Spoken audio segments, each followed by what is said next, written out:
Olá, estudantes!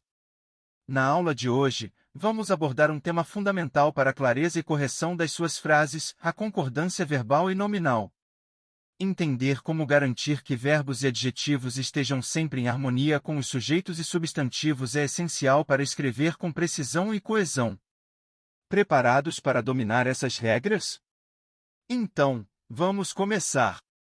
A concordância é uma regra gramatical essencial para a construção de frases corretas e claras em português. Ela se refere à adequação dos elementos de uma oração em gênero, número e pessoa. Vamos detalhar os dois principais tipos de concordância, verbal e nominal. 1. Concordância verbal. A concordância verbal ocorre quando o verbo da oração concorda com o sujeito em número, singular ou plural, se pessoa, primeira, segunda ou terceira. A concordância verbal garante que a frase seja gramaticalmente correta e compreensível. Concordância com o sujeito simples. O verbo deve concordar em número e pessoa com o sujeito simples.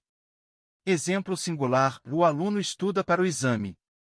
O sujeito o aluno está no singular, portanto, o verbo estuda também está no singular. Exemplo plural: os alunos estudam para o exame. O sujeito os alunos está no plural, então o verbo estudam também está no plural.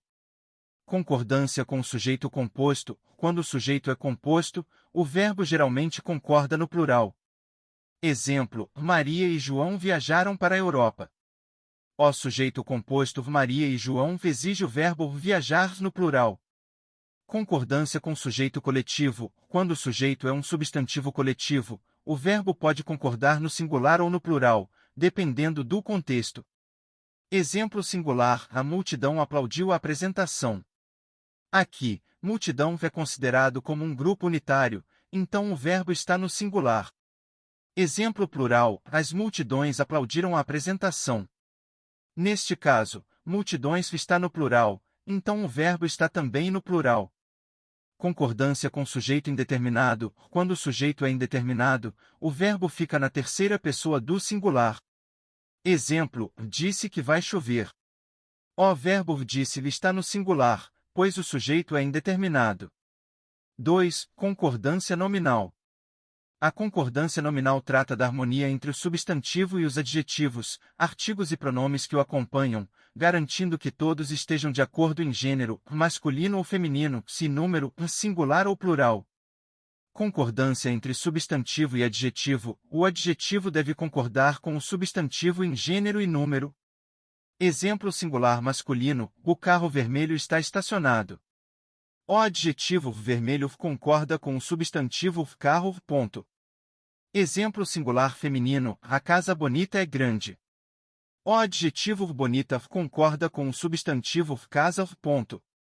Exemplo plural masculino: os livros interessantes estão na mesa. O adjetivo interessantes concorda com o substantivo livros. Ponto. Exemplo plural feminino: as meninas alegres brincam no parque. O adjetivo alegres concorda com o substantivo meninas. Ponto. Concordância entre substantivo e artigo. O artigo deve concordar com o substantivo em gênero e número. Exemplo singular masculino: o gato está no jardim.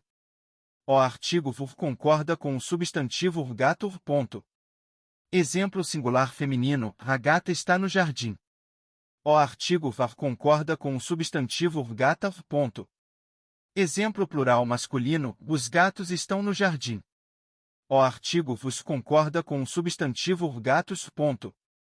Exemplo plural feminino: as gatas estão no jardim. O artigo concorda com o substantivo gatas. Ponto. Concordância entre substantivo e pronome. O pronome deve concordar com o substantivo a que se refere em gênero e número. Exemplo singular masculino: este livro é interessante. O pronome demonstrativo este concorda com o substantivo livro. Ponto. Exemplo singular feminino: essa casa é aconchegante. O pronome demonstrativo essa concorda com o substantivo casa. Ponto. Exemplo plural masculino: aqueles carros são rápidos. O pronome demonstrativo aqueles concorda com o substantivo carros. Ponto. Exemplo plural feminino: aquelas roupas estão na vitrine. O pronome demonstrativo aquelas concorda com o substantivo roupas. 3. Importância da concordância. Manter a concordância correta é crucial para clareza e correção gramatical. As frases são mais claras e gramaticalmente corretas quando a concordância é adequada, evitando ambiguidades e erros. Coesão do texto. A concordância adequada contribui para a coesão e a fluidez do texto, garantindo que as ideias se conectem de forma lógica e compreensível. Precisão e formalidade. A concordância correta é essencial em textos formais, como provas de concurso, onde a precisão gramatical é avaliada. Exemplos práticos. Concordância verbal. A professora explica a matéria. Verbo explica concorda com o sujeito singular professora. Concordância nominal. As árvores altas e verdes são bonitas. O adjetivo altas e verdes concorda com o substantivo árvores. Compreender e aplicar corretamente as regras de concordância verbal e nominal é fundamental para a construção de textos gramaticalmente corretos e claros, especialmente em provas de concursos.